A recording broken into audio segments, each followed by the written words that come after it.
Welcome to our 10th episode, everyone. I cannot believe that we are in the double digits already. Time flies when we are discussing art. My name is Sharon Locher, and this is our gallery owner and director, the man himself, David Barnett. Thank you for the introduction. Oh, you're very welcome. And you are watching Articulating with David Barnett. And to celebrate numero 10, we have artist Ananda Kesler with us today. And Ananda is represented by the David Barnett Gallery. Presently, we have many of her abstract paintings in the gallery here for sale, as well as two recent figurative etchings that she has done. Thank you for joining us today, Ananda. Thanks for having me. I feel honored to be here. Oh, wonderful. Would you like to share with our viewers some of your background and how you became an artist? When I was really young, my grandma was an artist. Okay, so it runs in the family. Yes. And she was almost a surrealist painter. Oh, very cool. And I just have all these really sweet childhood memories of going to visit her at her home and sneaking into her studio. I wasn't supposed to be in there.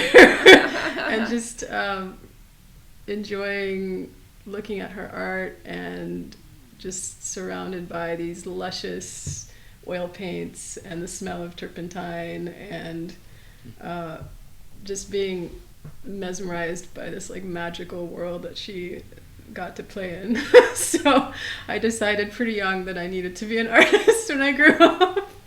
Well, I could see where that would do it. There is something very romantic, I think, about the studio setting. You know, like you said, just walking in and being immersed in all this creation and color. You know, you've got the paints and the brushes and the finished pieces and the pieces that are in progress. It's just kind of, I don't know, there's definitely dynamic and intriguing. Yes. So. And I really admired her. I ever since I was young, she was kind of my hero, and I just remember a lot of gallery outings with her and my parents, and so it left an indelible impression in my mind. Oh, that's so sweet. Yeah. That's nice.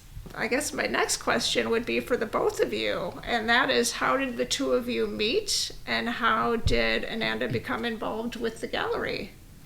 Well, a collector in Milwaukee by the name of Barbara Steinman came into the gallery years ago. We were having a Chagall show, and she said, I love Chagall, I'd like to buy one. So she came in and she bought one, and we were talking, and she said she lives in Fairfield, Iowa, and home of the Maharishi Mahesh Yogi Transcendental Meditation University. It's the headquarters for the United States, and a small community of 12,000 people, very sophisticated people. And so Barbara said, there's a very talented artist that I would like you to meet, and her name is Ananda Kesler, and here we are. Here we are. Yeah. So did you travel to Iowa, or I did you come I here? did. Well, both. Ananda Okay. came here, and I went there. Ah, all right, Yeah. wonderful. But And but first you came here. Yeah, the first time we met, I came to Yeah. Milwaukee and Yeah. met David You at came the out to the gallery. lake, right? Yes. Yeah. Yeah. And I have a really sweet story about that. Well, let's hear it. Yes, let's hear it. I want to hear the sweet story. Oh. We all want to hear the sweet story. It's just the sweetest memory I have of meeting David, actually. So Barbara Steinman is a friend of the family, and she, her and I sat in some classes and took art classes a long time ago. Okay. And so that's how she knew me in the art universe, but I knew her before then. In any case, she invited my mom and I to come and stay with her and to show my work to David. So we came up to Milwaukee. It just happened that a few months before we came, my father passed away. Mhm. And he had cancer for many years, and it was a really hard loss. I was extremely close with my father, and I kind of lost myself. I sort of just fell apart, and my mom also. The two of us, the whole family, kind of fell apart. And when we had this opportunity to come to Milwaukee, it was like, oh, something happy, like something sweet. We need something sweet. Some good news. Yeah. And so we came to the gallery. I met David. David was absolutely the kindest, most amazing human. And I just totally, I don't know, I just had a connection with David immediately. Oh, and that's nice. David was kind enough to invite us on a boat ride in his boat on the lake. And for some reason, the way things turned out, the boat ride on the lake happened to be on Father's Day. Oh, wow. And it was the first Father's Day after my father passed. Okay. And I got to spend it with David. Oh, this is very serendipitous. And it felt so serendipitous and so magical that I felt like it was a gift that somehow my dad orchestrated in heaven for me to meet David that day. Oh. And my mom was there, and it Oh. was just the sweetest thing. That's so lovely. Oh, I love Yeah. that story. Yeah. That's It was That's really really a special. really touching experience, and I'm feeling, well, just the way it all fell into place, and like you said, the timing of it. You Yeah. know, I'm sure your dad did have a hand in it. I absolutely believe in that. Yeah. You know, I think our loved ones never really leave us, and they're over on the other side, kind of cheering us on and pushing us in the right direction. So Yeah, I Thank felt you. like that. And I might mention that at the time, this was 14 years ago, I was a younger artist, kind of an emerging artist. mm-hmm. And to have David's support and appreciation of my work meant so much to me. It meant the world to me. It still does. Still does. And yeah, it felt like in this moment of absolute devastation, to have that like support meant everything. Sure, this kind of bright shining light Yes. during this time of grief and, Yes. and pain, to have something that kind of gives you hope and pulls you up out of that Yeah. is huge. It was huge. Yeah, It that's was awesome. huge. And So- how lovely that you were able to, be there for Ananda and, offer her this way for her to show her art and put it out there even more into the world, Yeah. and Yeah. kind of give you during the beginnings of your years as a young artist, Yeah. to help you get that start. That's so cool. Yeah. I love this kind of stuff. That's why we do these podcasts, Yeah. to hear these kind of stories. So, well, I don't know how we're going to top that, but we're going to move on now. And as I mentioned earlier, most of your works that we do have here in the gallery are abstract paintings. I know one of my favorites that we've had, and still have, of course, is right above me here. And it is titled When Yin Meets Yang for the First Time. I think the title is so apt for this work, first of all. It's so perfect. And we actually featured it during our abstract show this past winter. Awesome.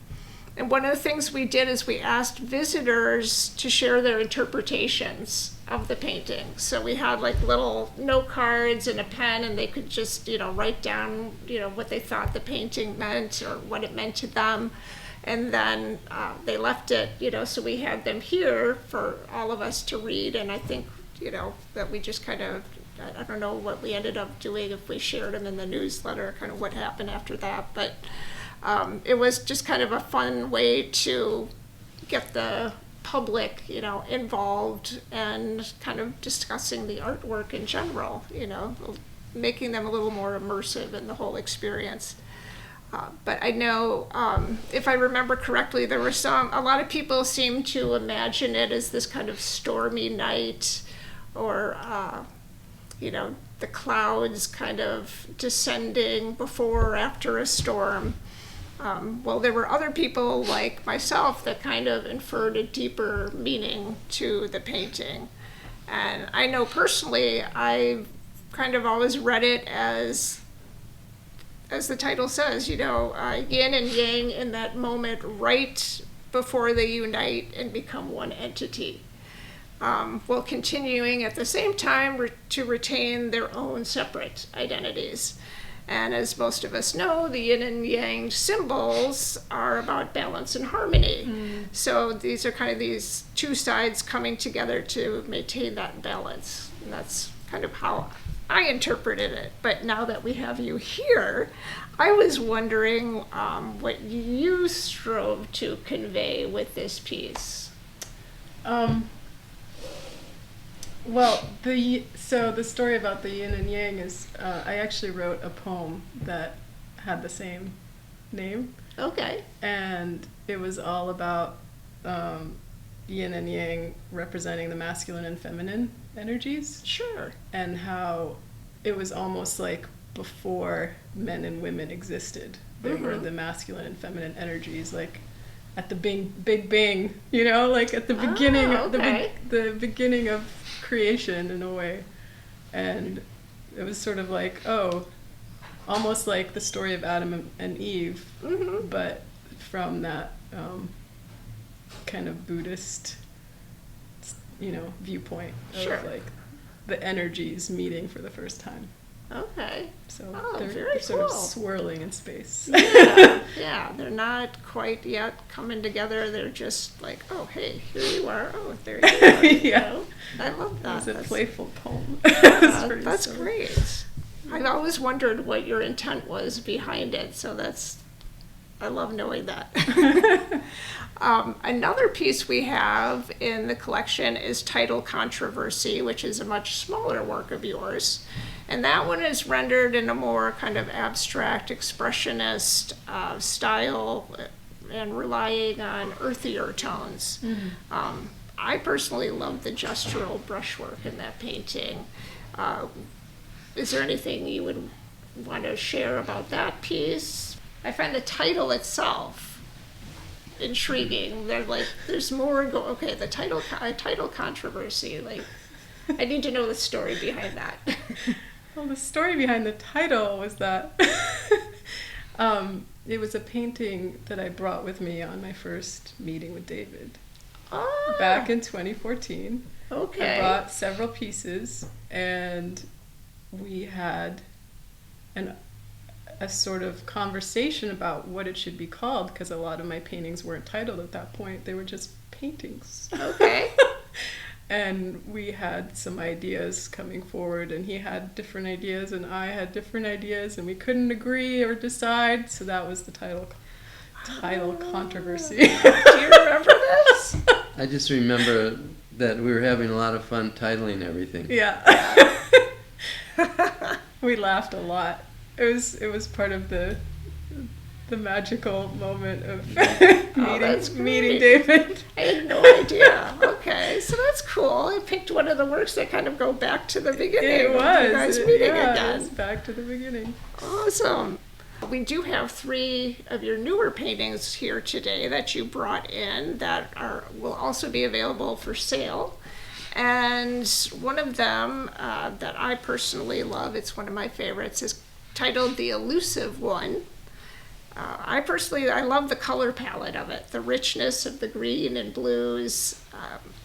What would you like to tell us about this work? So the story behind this painting is that some paintings seem like they come easily. Mm-hmm. I think of paintings almost like birth, because I think of them as my children.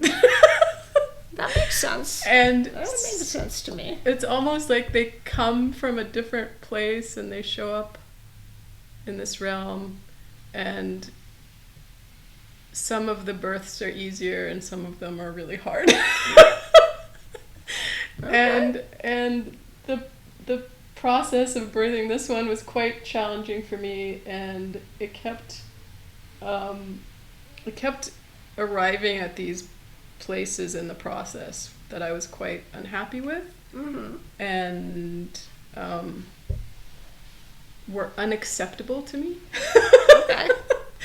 And so I just had to keep waiting for it to arrive in the way it was supposed to arrive. Yeah, It was you're quite just kind of working through it and a challenging let's see what's process. going to happen next. Yeah, so in that process, I called it the elusive one. Just kept wanting to get away from me. Right, the title is apt on that one as well. It definitely fits. Do you experience that at all, David, as an artist, when you're creating, where you find it, some pieces are more challenging than others? As far as titles? And not just titles, but just process. the process itself. Yeah, I mean, I had one painting that took me 3 years to complete. Wow. Oh, wow. Okay. Yeah, that's definitely. Normally, I can do a painting in, sometimes a day, sometimes a week, sometimes 2-3 weeks. But this one particular painting took 3 years. I kept looking at it and putting it away, bring it out again, put it away again. Yeah. And there's just one small area that just wasn't working. So yeah, it happens. Yeah. But you did eventually complete it?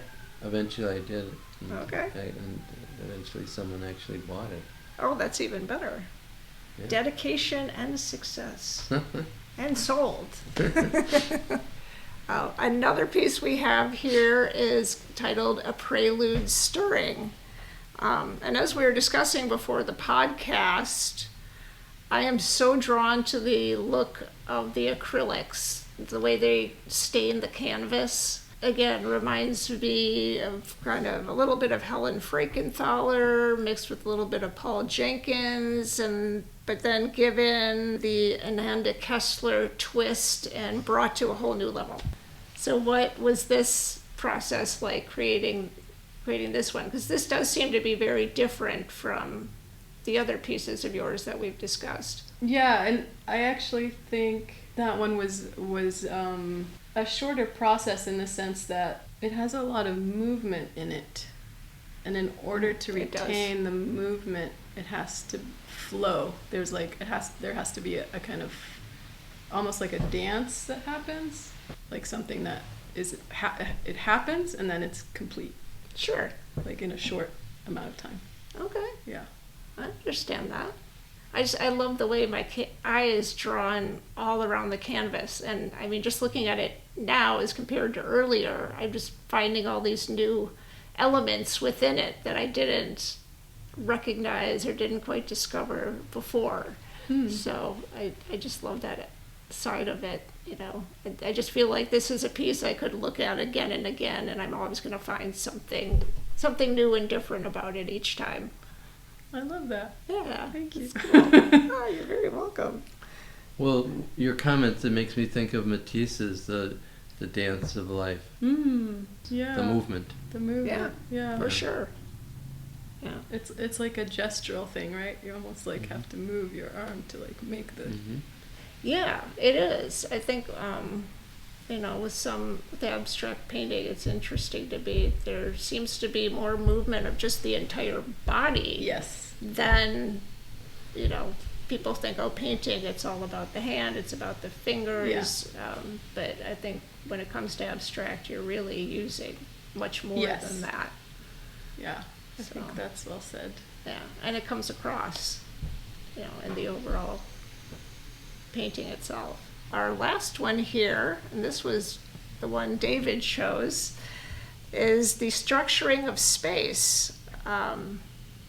This one I find interesting. There's this juxtaposition of these geometric shapes against the organic ones, and it's really very unique. Because you kind of have, these tonalities going on, these very bright white spaces, then some of the darker ones, and then these little like bursts and pops of color throughout it. What was it that drew you to it, David? Well, I think that I like the contrast of the geometric and then the organic. Mm-hmm. Oh, for the way sure. they work together. And what was your process like with this piece? I have this fascination with space, and I think it's kind of a conceptual fascination, but also visual. It ends up in a lot of my paintings, Okay. and it's like the playing with this idea of like the ethereal space, the what comes forward, what recedes, so like spatial relationships, sort of the contrast of opposites. And so the opposites, like David was mentioning, was sort of like the structural geometry versus the ethereal. Yeah, and it is very different from your other work as well, I think.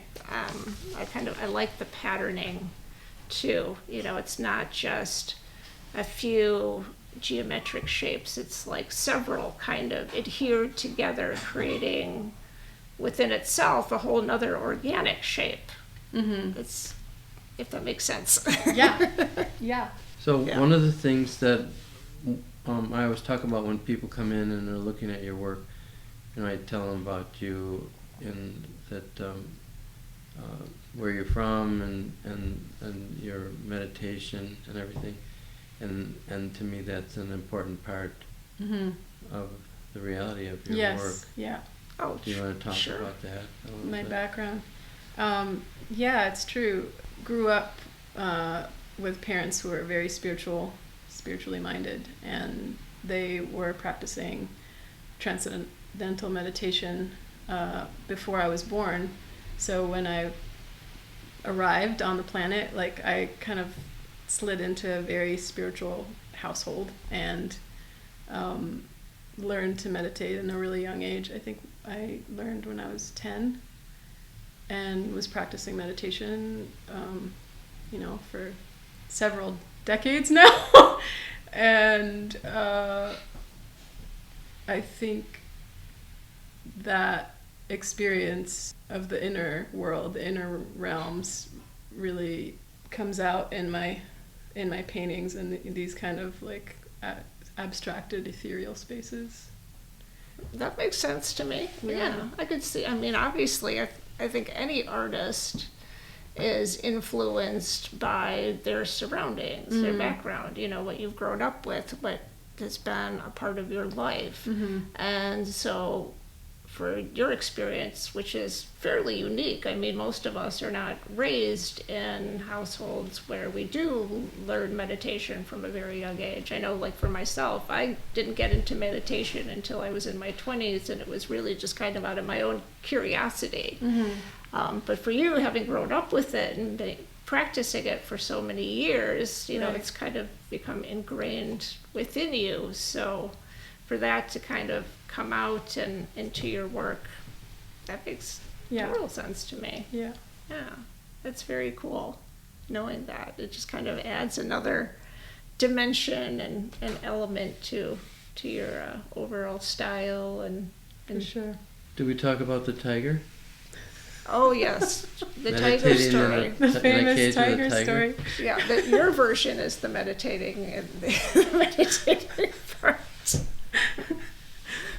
Who wants to tell it first? I think Ananda better do it. Okay, because yours is going to be the factual. Actual One. story, but Yeah. I'm not sure how this relates to my artwork. But It's just kind Only of from the standpoint of meditation, and peacefulness, and being able to communicate that with a tiger to get that across.